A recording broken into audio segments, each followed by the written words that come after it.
Akash TV முன்பு உட்கார்ந்து cartoon பார்த்து கொண்டிருந்தான். அரை மணி நேரத்துக்கு முன்பு அவனது அம்மா கல்யாணி கடைக்கு போய் உப்பு வாங்கி வருவதற்காக அவனிடம் கொடுத்த காசு மேசை மீது அப்படியே இருந்தது.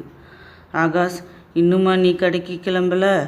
அப்பாவுக்கு ஆபீஸ் போக வேண்டாமா என்று ஆகாஷின் அம்மா கல்யாணி கோபமாக கேட்க, வேண்டா வெறுப்பாக கடைக்கு கிளம்பி போனான். ஆகாஷை நினைத்து அவனது அப்பா ராகவனுக்கும் அம்மா கல்யாணிக்கும் எப்போதும் கவலைதான். அவன் எந்த ஒரு காரியத்தையும் நேரத்தோடு செய்ய மாட்டான்.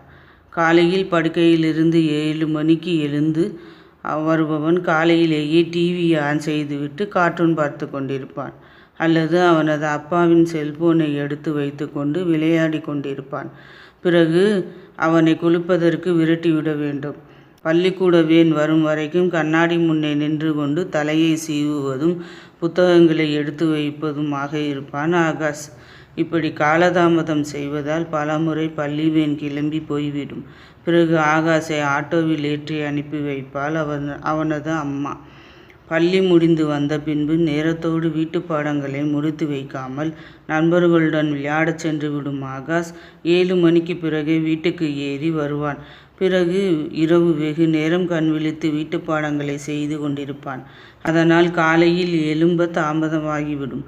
தேர்வுக்கு முன்பு படிப்பதற்காக தரப்படும் விடுமுறை நாட்களை வெறுமனே வீணாக்கிவிட்டு தேர்வுக்கு முந்தைய நாள் உட்கார்ந்து படுத்து கொண்டிருப்பான் ஆகாஷ். ஆகாஷால் அவனது பெற்றோருக்கு தினமும் எரிச்சல் தான் உண்டானது.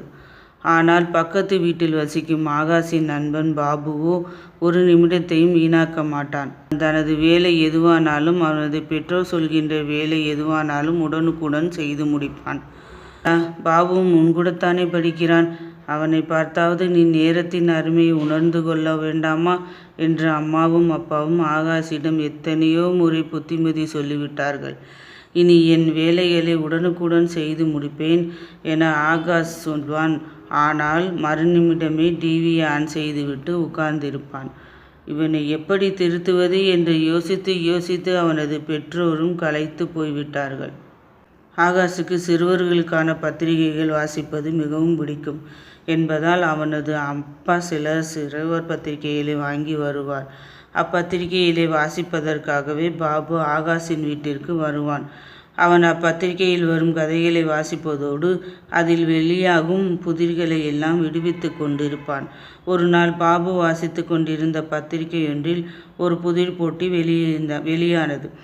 அப்புதிரிக்கான விடையை எழுதி அனுப்பினால் பரிசு உண்டு என்றும் அறிவிக்கப்பட்டிருந்தது. பாபு ஆகாஷிடமும் அப்புதிர் போட்டி பற்றி சொன்னான். இருவருக்குமே அப்புதிருக்கான விடை தெரிந்திருந்ததால் இருவரும் தனித்தனியே விடையை எழுதி அனுப்ப முடிவு செய்தனர். பாபு அப்பத்திரிகையின் முகவரியை எழுதி எடுத்துக்கொண்டு தன் வீட்டுக்கு சென்று விட்டான். 15 நாட்கள் கழிந்தன. ஒரு நாள் ஆகாஷின் வீட்டிற்கு ஓடி வந்த பாபுவின் கையில் ஒரு காகித உரை இருந்தது. ஆகாஷ், நாம் அன்று சிறுவர் பத்திரிகை புதிர் போட்டிக்கு விடை எழுதி அனுப்பினோம் அல்லவா? அந்த பத்திரிகையிலிருந்து எனக்கு பரிசு அனுப்பியிருக்கிறார்கள். பரிசு என்ன தெரியுமா? ஒரு விளையாட்டு பூங்காவிற்கு 4 பேர் செல்வதற்கான இலவச அனுமதி சீட்டு. நாம் அனுமதி சீட்டு வாங்கி போவதானால் எப்படியும் 1000 ரூபாய் செலவாகும். நான், என் தங்கை, அப்பா, அம்மா எல்லோரும் அடுத்த வாரம் அந்த விளையாட்டு பூங்காவிற்கு செல்கிறோம் என்று மகிழ்ச்சியுடன் சொன்ன பாபு கிளம்பி போய்விட்டான். பாபு சொன்னதை கேட்டு ஆகாஷுக்கு ஒரு புறம் ஆச்சரியமாகவும் மறுபுறம் வருத்தமாகவும் இருந்தது. ஏனென்றால் ஆகாஷும் பத்திரிகைக்கு விடை எழுதி அனுப்பியிருந்தான். ஆனால் அவனுக்கு பரிசு எதுவும் கிடைக்கவில்லை.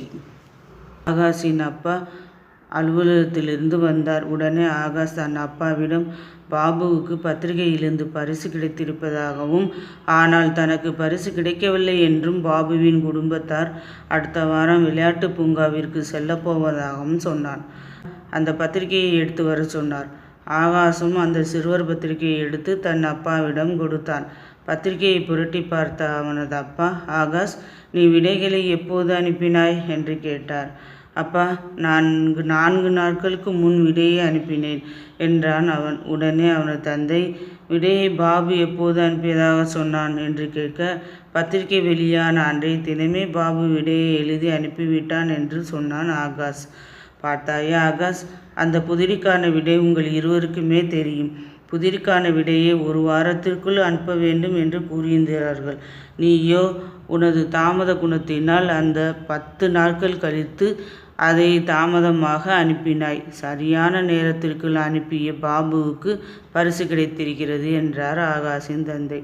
அப்படியானால் நானும் தான் சரியான விடை எழுதியிருந்தேனே, எனக்கு பரிசு எதுவும் தரமாட்டார்களா என்று வருத்தத்தோடு கேட்டான் ஆகாஷ்.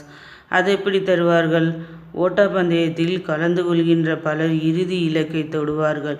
ஆனால் யார் முதலில் இலக்கை அடைகிறார்களோ அவர்களுக்குத்தானே தங்கப்பதக்கம் கிடைக்கும். ஆகாஷ், ஒன்றை நீ புரிந்து கொள்ள வேண்டும். இன்றைய உலகில் பலருக்கும் திறமை இருக்கிறது. ஆனால் யார் தனது திறமையை முதலில் வெளிப்படுத்துகிறார்களோ அவர்களே வாழ்வில் வெற்றியடைய முடியும். காலத்தின் அருமையை உணர்த்துவதற்காகத்தான் நம் முன்னோர்கள் பருவத்தை பயிர் செய், காற்றுள்ள போதே தூற்றிக்கொள் போன்ற பழமொழிகளை கூறினார்கள். இந்த பரிசு போனதை பற்றி கவலைப்பட்டு கொண்டிருக்காதே ஆகாஷ்.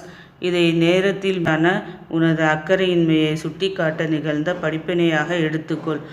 நம் வாழ்வில் எந்த செல்வத்தை இழந்தாலும் அதை மீண்டும் பெற்றுக்கொள்ளலாம். ஆனால் நேரத்தை மட்டும் நாம் விலைக்கு வாங்க முடியாது. காலம் விலைமதிப்பற்றது. தகுந்த காலத்தில் செய்த செயலால் இந்த உலகையே நாம் வெற்றி பெற முடியும் என்பதைத்தான் வள்ளுவரும் அறிவுறுத்துகிறார். இனி ஏனும் காலத்தையும் நேரத்தையும் வீணாக்காமல் அதை பயனுள்ளதாக மாற்ற பழகிக்கொள் என்று அறிவுறுத்தினார் ஆகாஷின் தந்தை. சரியப்பா, இனி நான் காலையிலேயே எழுந்து பாடங்களை படிப்பேன். நேரத்தோடு வீட்டு பாடங்களை செய்து முடிப்பேன். அம்மாவும் நீங்களும் சொல்லும் பணிகளை உடனுக்குடன் செய்து முடிப்பேன். எந்த ஒரு செயலையும் செய்வதற்கு காலம் தாழ்த்தி கொண்டிருக்க மாட்டேன் என்று உறுதியாக சொன்னான் ஆகாஷ். நீ சொல்வது உண்மையானால் இன்றிலிருந்து 1 வாரம் அதிகாலையிலேயே எழுந்து உனது கடமைகளை கால தாமதமின்றி செய்து காட்டு. அப்படி செய்து காட்டினால் அடுத்த வாரமே உன்னை நான் விளையாட்டு பூங்காவிற்கு அழைத்து செல்வேன். அதற்கு என்ன செலவானாலும் சரி. நீ உனது காலதாமத குணத்தை கைவிட்டதற்கான பரிசாக அதை நினைத்துக்கொள் என்று மகிழ்ச்சியோடு சொன்னார் ஆகாஷின் தந்தை. அது மாதிரி நம்மளும் இந்த வேலையாக இருந்தாலும் உடனுக்குடனே செய்யணுங்கிறத நம்ம மனசில் உறுதிப்படுத்தி கொள்ள வேண்டும்.